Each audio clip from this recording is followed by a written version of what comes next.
Hello, everybody. Welcome to another episode of Hawk Blogger Mornings. I am Brian Nemhauser. You can find everything we do on YouTube, TikTok, Instagram at Hawk Blogger, and always the audio versions on Apple Podcasts, Spotify, and ad-free on patreon.com/hawkblogger, which, folks, if you can't tell, I'm running on fumes, man. I'm running on happiness and adrenaline and Super Bowl vibes. It has been a absolute whirlwind. This whole week, this whole season, even minutes ago, I was just riding on the elevator with Shabuzi of all people. So it's been wild. It's been wild. And I wanted, I honestly, I've loved doing these morning after shows with you guys throughout the year. It's one of my favorite shows to do, to kind of reflect on the game that was and just talk it through with you all.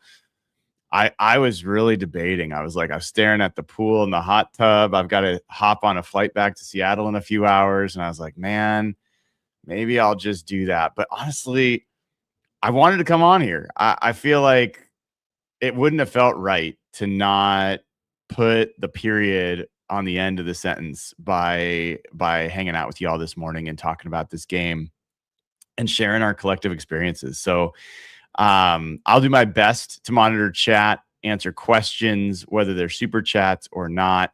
I feel awful that we couldn't get to your super chats last night. I hope that everybody that contributed knows that we appreciate you, and we'll do our best to always stay up with those. But it was one of those nights. I mean, I guess I want to start with just sharing some experiences that maybe you wouldn't hear about elsewhere, and maybe that would be valuable to you guys. But the way it typically goes from the end of the final whistle in the press box is that everybody's madly, a lot of the guys or a lot of the press people have already kind of worked on a lot of their stories, and they're putting some final touches on some things. They're figuring out what they need. And then, I am getting the final post-game show set up, the thumbnail, the links, all that. I'm getting my equipment ready to be able to do interviews and, all that stuff. And then we head downstairs to what's usually the press conferences first, and then the locker room next. And those start to overlap at some point. But once you get to the Super Bowl, once you get to the NFC Championship, things change a little bit in terms of how things are done. And with the Super Bowl, they have, usually what happens is there's an interview room, and they bring out the coach or one of the players first, and then the coach, and then, Sam Darnold and, some of the players from the game.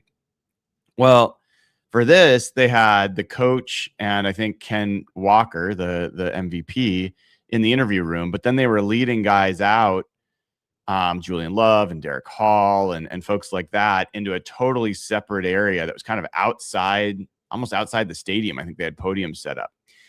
And I was waiting to get in the locker room because I had been told that you'll always be able to talk to those guys, press conference stuff, but the locker room's really where the special stuff happens. So I was sitting there waiting, and I was sitting there watching, all the press conferences going on. And I'm not going to out anybody, but as a one person crew, I had to make a choice. I can't be in all the places at once. And I was like, hey, since this is not moving right now, would you guys mind holding my spot if I went and caught a little bit of the McDonald press conference? And local press people that I know were like, no. What? Come on, man. Okay, fine. So I just stood in the line. And then, even though I was there first, by the way, they ended up going in front of me, but whatever. Finally, we get access to, well, even before that, I ran into Tracy Schneider, John's wife, gave her a big hug and congratulated her son, Jack, who was really nice as well. It's amazing. Jack is like a little John Schneider. I mean, he's got the mannerisms, it's really cool to see them and see them in the moment and know what they've gone through and to get to this point. And then you finally get in the locker room and it's just, there's nothing like it. I'll never experience something like that again. I think these guys probably feel like they won't either. It's filled with cigar smoke. You've got guys with champagne bottles or tequila or whatever in their hands. And, I see Robbie Utes, first person that just happened to be there, and gave each other a big hug. It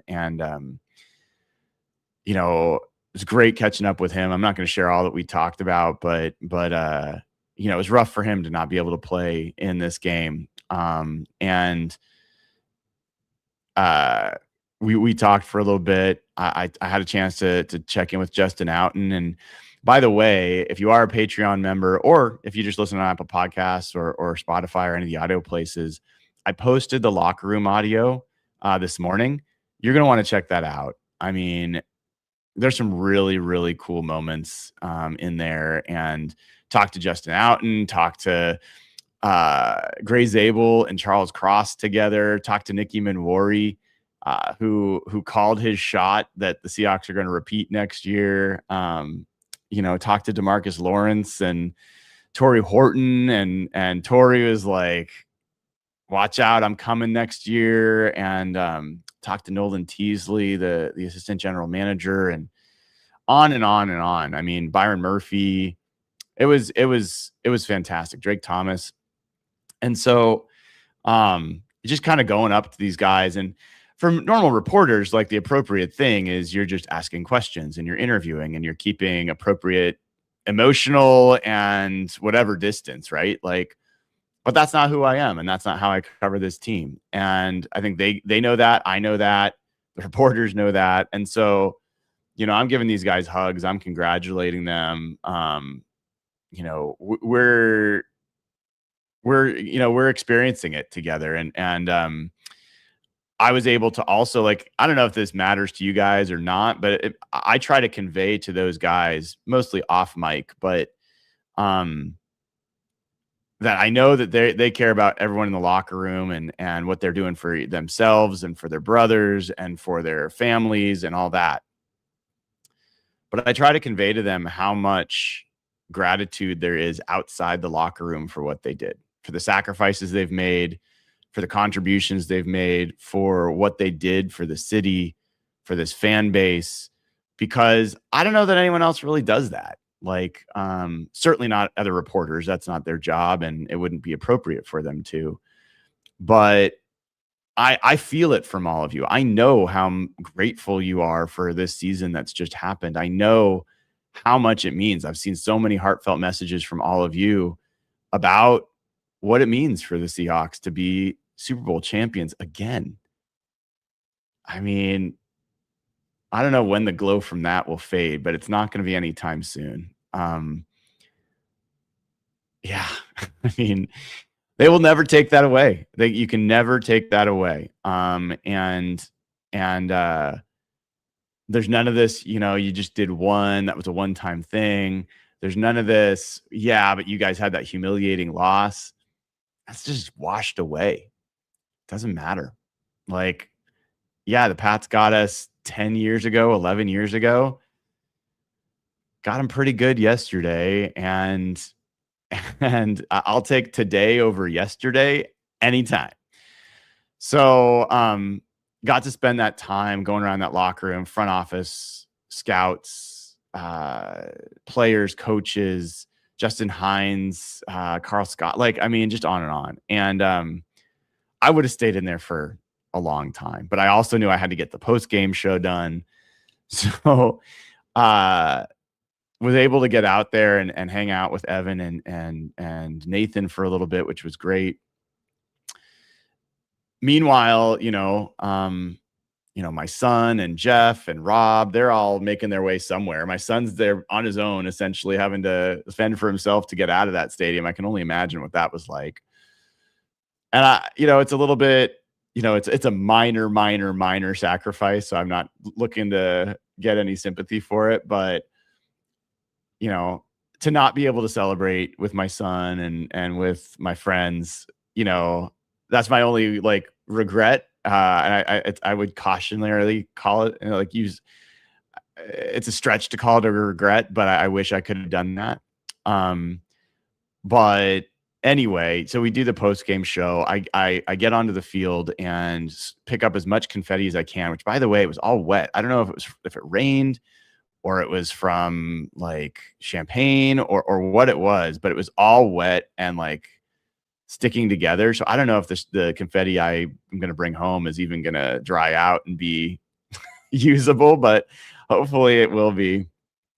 And then I had to run upstairs, and normally, as you guys know, I write my morning after column the morning after. That's the whole point, to try to get some emotional distance, get a night's sleep, wake up, and just kind of get a feel for how I wanted to cover and recap the game. But because of this book that is going to be published this week, I had to have my story written by midnight. And so I throw on my headphones, find a spot in the press box, and just start going. And I'm so like bleary eyed already. It was 10:30 probably at that point.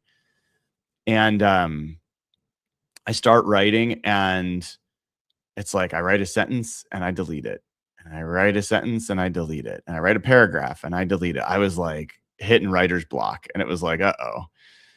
And then I started finding what I thought was the thread that I wanted to follow, and pounding it out. And Mike Sanda was sitting next to me. He was doing his writing, and he's like, "Oh, you're not on deadline. Let's take a picture." And I'm like, "I am on deadline." But we did take a picture, and I'll have to get that from Mike. And I keep writing, and it gets to be about midnight. I'm close to finishing, and I look around. Everybody's gone. There's not a single person in the press box. They start turning off the lights in the stadium. And I'm like, shit. If you guys you wouldn't have this experience, but I've been in the press box late. I've been in these stadiums late. It starts getting really hard to get out. Like, the gates get locked. It's like a maze to find your way out. It's already midnight. I can barely think straight. And so I start freaking out a little bit, and put the finishing touches on the article, send it off to the publisher, gather all my things. Hopefully I didn't forget anything, scurry out, try to get out of the stadium, walking all around to find a way out. Ended up having to like squeeze through a chained gate, which was not the way to get out, but I was able to do it. Got in my Lyft, got home, and then had to like publish the stuff. But it was a wild night. It was a wild night. And then this morning, and I'll get to your questions and stuff in a second, I promise. But this morning, my son had a 6 a.m. flight, so I said goodbye to him at 4. I had to review and approve the final copy and cover for the book at 3 a.m. And then went back to sleep, got up, I don't know, 7:30, and went downstairs to get some breakfast and edit down the locker room audio. And it's just, I'm at the team hotel, and very, very lucky to be able to stay here during the weekend of the game. And,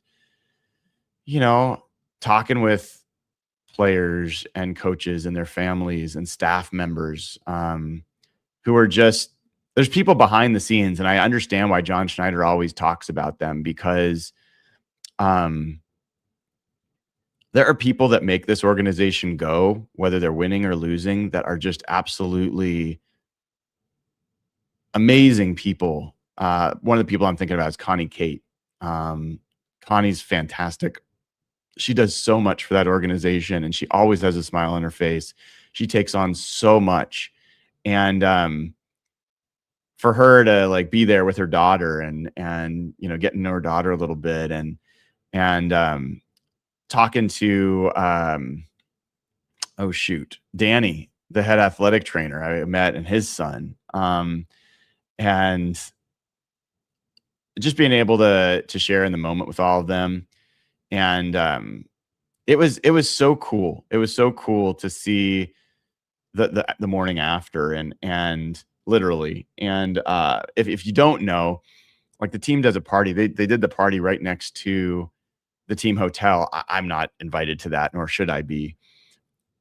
But you're talking about like T-Pain and I think Shabuzi and all these folks were performing at this thing until wee hours of the night. So everyone's really exhausted. But there's just this sense that that it isn't over. It's over for this year, but it's not over from here on out. And I had a nice conversation with John Benton, and he just he really expressed how special this place is, how special this team is, how special the organization is, and how there are a lot of rooms in the NFL that aren't like the room in Seattle, and the respect that people have, the way they're treated, and it all just gets back to why I feel John Schneider deserves so much credit. Jody Allen, Burt Cole deserves so much credit for really having it start at the top with the kind of people that they've brought in at all levels, players, coaches, front office, and also back office, even the administrators, the schedules, Julie, who works with the press and deals with all my annoying questions. I mean, on down the line, everyone in the PR department, like it's a first class organization. And to see all of those people get to bask in this moment, it was just, it makes it all the sweeter. So that was kind of my preamble ramble, just to give you guys a little bit more color. And it was super special. And I'd love to hear your stories as well about what it meant to you, where you were, who you celebrated with, all that. So let me get a look into chat. I'll start with super chats, and I'll start looking for just questions in general. This is Kizzy FM, has been a member for 7 months, says early prediction of who walks or gets paid. Haven't sat down and looked. I will not go there quite yet. This is the off season now officially. So those are fair questions to ask, but probably not yet. And one of the things I'll say, if you didn't know, the parade has been announced, 11 a.m. Wednesday in Seattle. Parade routes have been announced. It is going to be in the 50s and sunny, at least it's supposed to be, which is a far cry from the like frigid, bone-chilling temperatures for the 2013 parade. I remember, that was rough. It was also, that thing it was so late. It took so long. So make your plans now if you want to be there for the parade. I would guess it's going to be fewer people than it was the first time, because the first time is just its own special thing. But who knows? I hope there's a million people there like there were last time, and I hope it's just as special. So the parade will be great. I will say, I've been talking to Lowlander about maybe doing a live show. I don't think I'm going to do it around the parade, but we'll figure something out. I think I'll probably do another live show at Lowlander. I've got a couple ideas of who I might invite to join me on it. But anyway, we'll figure something out there. And this is a random aside, but a lot of you have asked about getting a signed copy of the book. I'm not going to probably have it by then, but I will be getting some boxes of books that I can bring to future shows and do some signed copies like Mike did at our last show at Lowlander. So maybe I'll try picking a time where the books are available so I can do that for you guys as well. But either way, keep an eye out and we'll share there. We've got Nimbus is joining as a member. Welcome, man. Appreciate having you. Mason and PDX, who's been a member for 7 months, says, "You the man, Brian. Go Hawks and go Blazers." Yeah, go Blazers. Let's get some wins there. Italian Knight, 50 free Hawk Blogger memberships. The generosity continues with Italian Knight. He's always been dropping these gift bombs, and appreciate you for doing it, man. Calvin Stingler says, put $100 on Seahawks minus 9.5. I was very confident we'd win comfortably and almost put more, but oh well. That's impressive, dude. I was not, you guys saw, I was confident the Seahawks would win, but I thought that people were overconfident. and that the Patriots were going to be a much tougher matchup than people were giving them credit for. I was wrong. And like I've told you guys a million times, I love being wrong, especially when it means the Seahawks, something good happens for the Seahawks. So, life is very boring when it's predictable.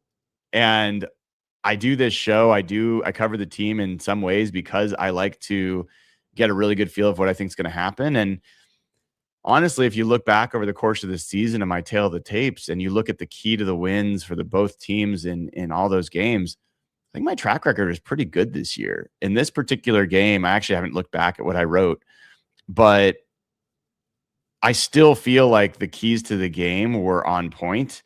And what ended up being really the clear thing, I think even I said this, the person who said that this was going to be a close game, I said that I feel like I will know what's going to happen in this game once I see a few snaps of the Seahawks defensive line against the Patriots offensive line and vice versa. And when the Seahawks, broke off a 10-yard run on the first play with Ken Walker, it's like, oh, okay. And they moved the ball down the field on that first drive, even though they got a field goal. I was like, that was pretty good. That was really encouraging. And then watching the defense and watching them just absolutely abuse that Patriots offensive line, I knew at that point it was probably not going to be that close of a game. And it wasn't. It wasn't. The line of scrimmage was huge. And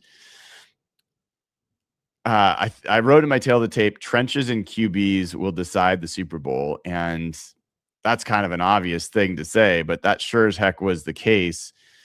Here's what I wrote for the key to a Patriots win. New England has to bottle up the Seahawks run game. Do this, and they should be able to keep the game close if they avoid turnovers.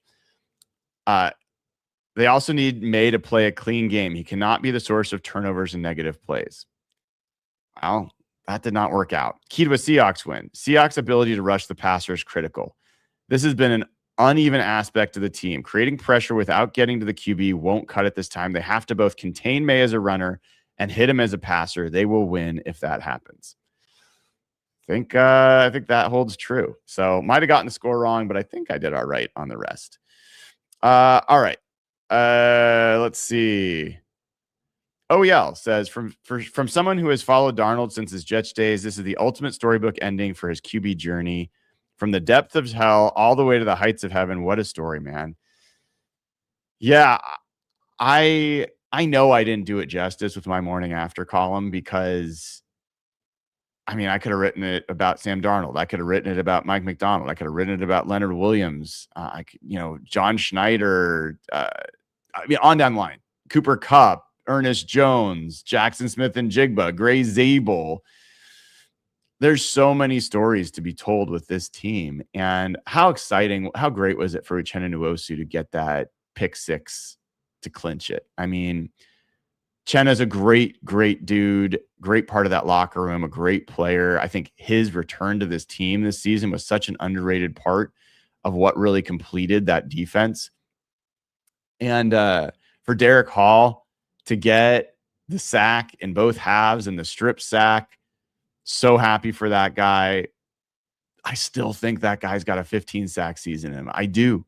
I think if he keeps working and keeps grinding, I think that guy's got the talent to make a leap as an edge rusher. I know it didn't happen this year. I know that probably sounds a little silly after he already had like a couple sacks this year. I think he's that kind of talent, and I just think it might take a little bit for him to get there. I'm curious. I'm going to look at Max Crosby, not because I'm saying they're going to trade for him, but if I remember right, I might be totally wrong. I think it took a few years for Max Crosby to pop. Let me look at his stats real quick.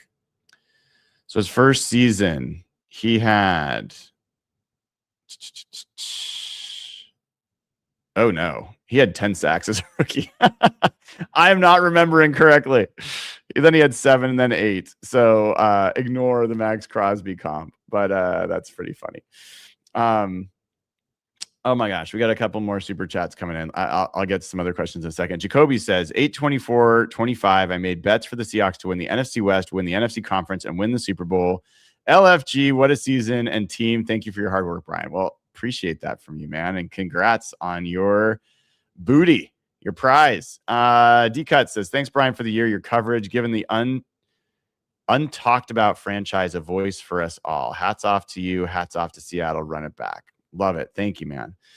Mr. Latte GT, Super Bowl champs. Really appreciate how you've covered the team this year. It's so great that you're able to get to help get Jeff and Rob to the game. Well, you guys helped make that happen. I was just a vessel of your generosity. So appreciate you for that. And you guys raised enough that it's going to help get some of the guys to the combine as well. So hopefully we'll be able to get Evan and some other people there and enjoy the combine experience in a few weeks. So I'll get back to some more comments in a second. Before I do, folks, one of the things I'm excited about getting home for is that I've got Factor meals waiting for me. If you don't get Factor meals delivered to you now, I would seriously consider doing it, because as precious as time is, finding a way to get a healthy, tasty, fresh, never frozen meal delivered to you, 100 plus rotating menu items each week, and you can pick if you want like Atkins or keto or GLP or high protein or whatever it is, whatever kind of food you want, Mediterranean, and it's ready in a couple minutes. It's never frozen. You literally just pop it in. A couple minutes later, you've got a meal that really is tasty. And right now, if you go to factormeals.com/hawkblogger 50 off, you use code hawkblogger 50 off, you get 50% off and free breakfast for a year. Eat like a pro this month with Factor. New subscribers only. Varies by plan. One free breakfast item per box for 1 year while the subscription is active. So I cannot wait to get home and start eating my Factor meals. Obviously, you want to go over to SimplySeattle.com. Use promo code HawkBlogger15 to get all your favorite Seattle sports gear and your Seahawks gear. All the unique items that you can get there at SimplySeattle.com. Use code HawkBlogger15. You can also get official Super Bowl gear, licensed Super Bowl gear. So you go to hawkblogger.com/hawksgear, HAWKSGEAR, Hawks Gear. And let me make sure I've got that right, because that's a new one for me. And I want to make sure I'm not, sometimes I get the plural wrong. Yes, Hawks Gear, plural. That will get you access to all of the officially licensed Seahawks gear, Super Bowl stuff. It's going really quickly, so don't wait too long on that. And always go to the Sleeper app, download the Sleeper app, use promo code Hawks, get up to $100 off, $100 match on your first deposit. Terms and conditions do apply. See Sleeper terms of use for details. Make sure to check out their new prediction market as well. I'll be sharing more about that as time goes on, but I believe that is available in more states. So check that out. The prediction market stuff is super fun if you are into that stuff, so take advantage. And then last thing, at least for now, let me put this up here. So if you go to, let me put the link 1 second while I add this here. So it is, this is to my book. It's my book. I can't believe I get to say I've got a book. It's kind of wild. So this is a book I'm doing with Triumphant Books, and it is the story of this season. It is a collection of all of my articles on the Seahawks this season, all the morning after articles, as well as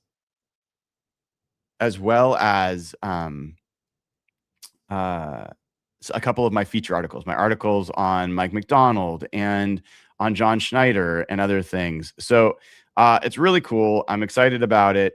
Let me put this up here in a QR code for you guys all to be able to take advantage of. Here you go. QR code is up. That is a link to my books, my book over at Triumphant Books. You can also find it on Amazon. If you order it from Triumphant International, they're not going to be able to fulfill some of those. At least you might want to call customer service, but you'll be able to get it quicker from the link that I have in this QR code. It'll be a couple weeks before it's available on Amazon. You can pre-order it there, and they'll have more places that it can be shipped to. So really, really excited about this. I think it's going to be great. And I've always wanted to kind of write a book, and excited that this is the first one. So all right, let's get back to some of the stuff here. Let's see. This is from Derek's Japanese, says, would you be willing to ship some confetti? I've heard this from a couple other folks. Sorry, I'm going to say no. Shipping stuff's a major pain in the ass. I appreciate the thought. I'd love to be able to supply everybody with confetti. I've already got commitments from a bunch of friends who need confetti, and family members. I don't know if I have enough even for all of them, let alone starting to drop ship confetti to other people. So I understand and appreciate. I wish I could, but I'm going to say no.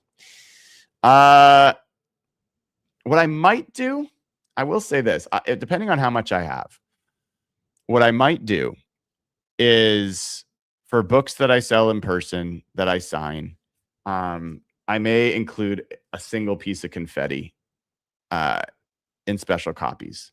So we'll see. I'm not promising anything, but that might be something I would try to do. Member Alspy, member for two months. This does not suck. No, it does not suck. It does not. Hopefully you guys are all having such a great day. Adrian says, ready for 2 in a row to honor what LOB almost did. Yeah, that's where my mind is. I think this team's set up to compete for another trophy. And I can say this now because it's done. They've won it. But you need luck. It's not just about being good. You need luck. And the type of luck I'm talking about primarily is injury luck. The amount of times that the Seahawks had, a player go down like Torrey Horton and then happened to get Rashid Shaheed right at that moment. The time that, Nick Callerup would go down Eric Saubert would go down and Nick Callerup was able to step up. And then when Eric Saubert came back, Elijah Arroyo went down. And when Charles Cross went down and Josh Jones was able to step up, when Josh Jones went down, Charles Cross was able to come back, or Amari Kite was able to play a few snaps. When Amari Kite went down, like the amount of times that the Seahawks got fortunate that the guy that went down, there was somebody to step up and take their place.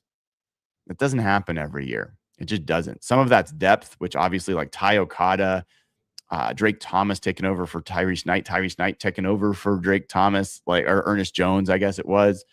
That is a blessed season.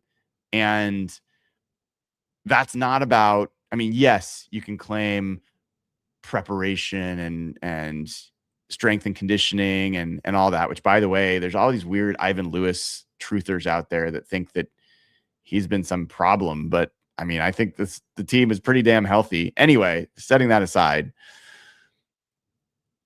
that stuff does not guarantee health, and it doesn't guarantee that the overlap of who's going to be out and who's going to be available is going to work out the way it did for the Seahawks this year.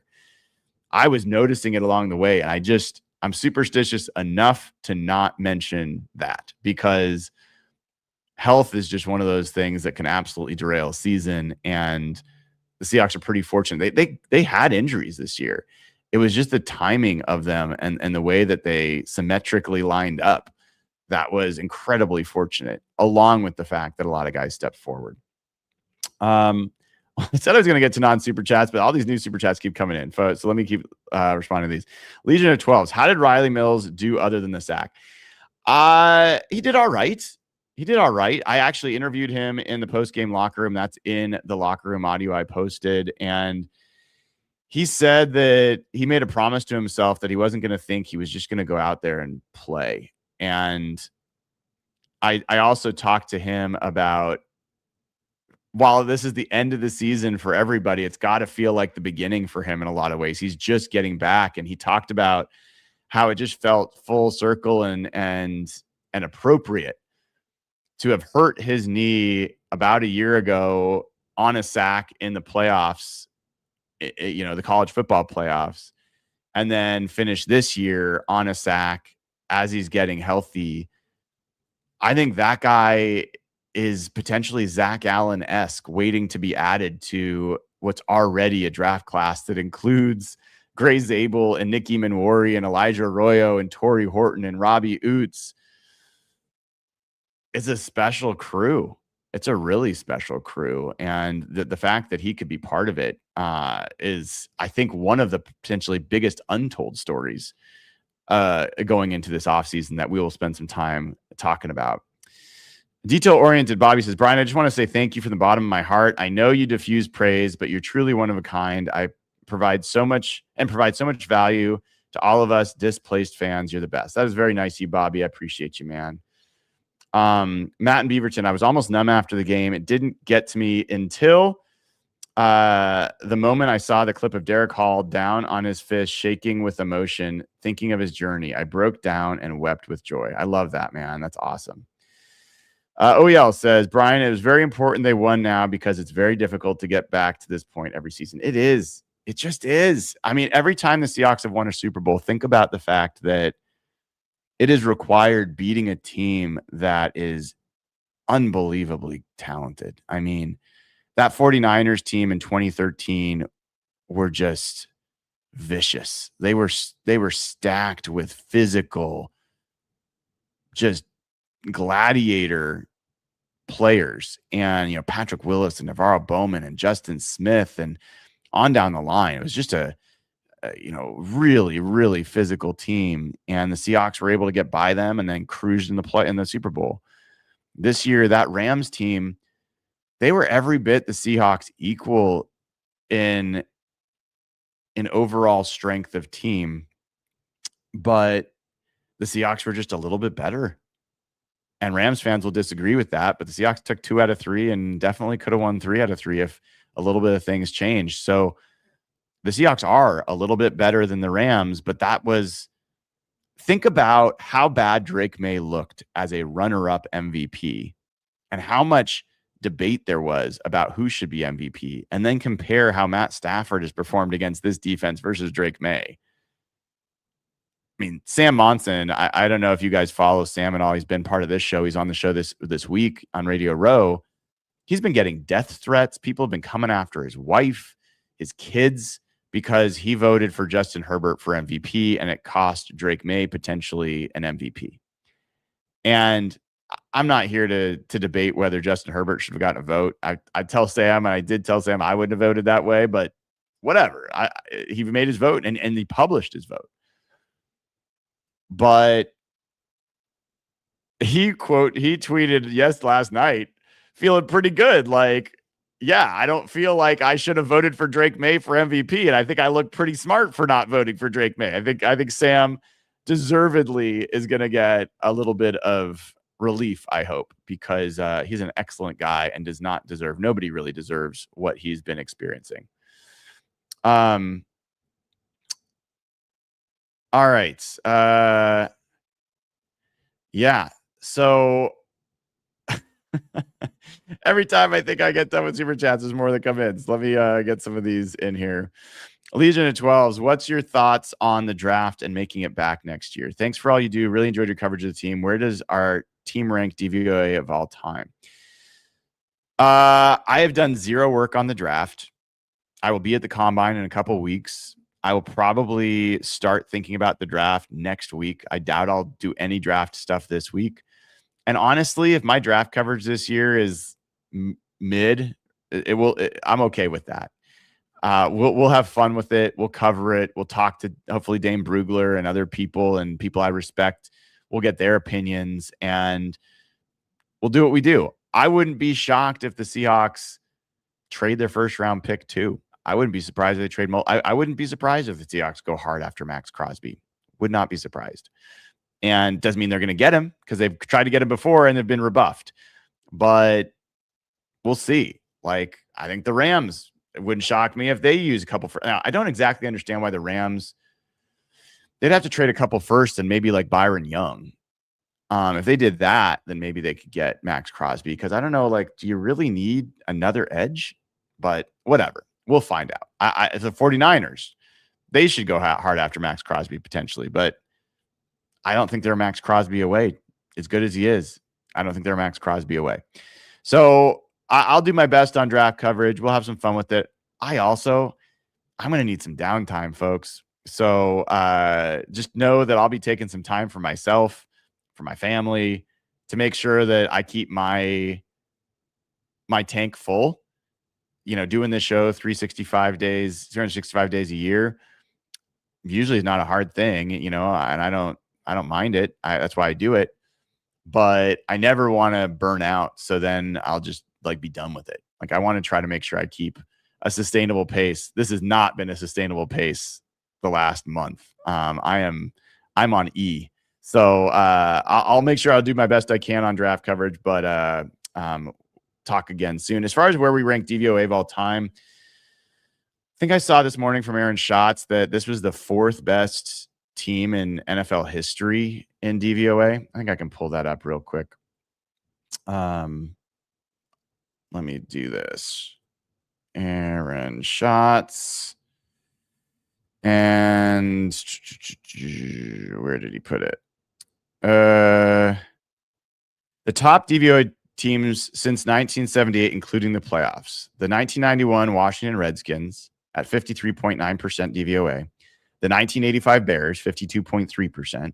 The 2007 Patriots, that were undefeated until they lost in the Super Bowl, 51%. And then the 2025 Seattle Seahawks, 46.4%. So yeah, it's a legendary team. The dark side has risen. So really, really good stuff there. If you're just coming in, wondering what the QR code is, that is a link to my book. So you can pre-order that book. We Did Not Care is the title of the book. Cover of Mike McDonald holding the trophy on there. So make sure you pre-order that book. Runaway, it's Lubu, says 12 years later, champs again. Thanks for your continued coverage, Brian. Quick question. Do you have any idea regarding the in-house hire for OC? Yeah. I mean, it's either going to be Justin Outen or Jake Peets. I don't think it's like a lot of mystery there. And I'd be good with either. I have a slight guess it's going to be Jake Peets. And I don't know exactly why. I just think that I might be totally wrong. So this is not a report. This is just an instinct. I think it matters more to him to be the OC and to be the play caller. And again, I might be completely wrong. And I think he and Justin Outen already, like, Justin Outen's the run game coordinator, Jake Peets is the pass game coordinator. There'd be a lot of synergy there. Jake Peets has been a play caller at LSU, so he's had some of that experience. Justin Outen's been around a little longer. I don't know. I think it'll be an interesting conversation to see where they go. I'd be really excited about either one of those guys. And I think keeping as many of their staff as possible would be great. I see this question about, is Benton going to leave with Kubiak? I talked about that a little bit earlier. I don't know. I think part of it depends on who becomes the OC, and the OC will have some say in who they want to be in the offensive staffing room. And obviously, Justin Outen's worked with John Benton all year as he's been the assistant offensive line coach while Benton's the offensive line coach. Jake Peets obviously knows him as well. I think Benton's going to stay. That's my guess, but I don't know. We will find out soon. All right. So I got to wrap up here, guys, because I got to get packed. I got to get to the airport. I got to edit this show and get it up to you guys. I see this question from Detail Oriented Bobby. Says, Brian, what about Mike Kafka? Yeah, I mean, I mentioned that in my article before Jeremy Fowler even mentioned him. They did interview Kafka for a head coach when Mike McDonald was interviewed as well. They tried to get him as an OC interview when they hired Ryan Grubb, but they were blocked by the Giants. So he's a possibility. But generally, I think they're going to go internal. That's my guess. I think they've got a really good thing going. I don't know if that's going to be the right decision, but I think it's the logical one. So that's where I think it's going to go. All right, folks, we will talk more. I'll be back tomorrow morning for sure. I'll be back this whole week. We'll figure out how we're going to do this, and we'll go from there. But Until the next time I see you all, have a fantastic, fantastic day after the Seahawks have won the Super Bowl. Thank you all for all the support. Thanks for all the kind words. And really, really appreciate y'all. All right. That's it for this edition of Hawk Blogger Mornings. I'm Brian Nemhauser. Take care, y'all.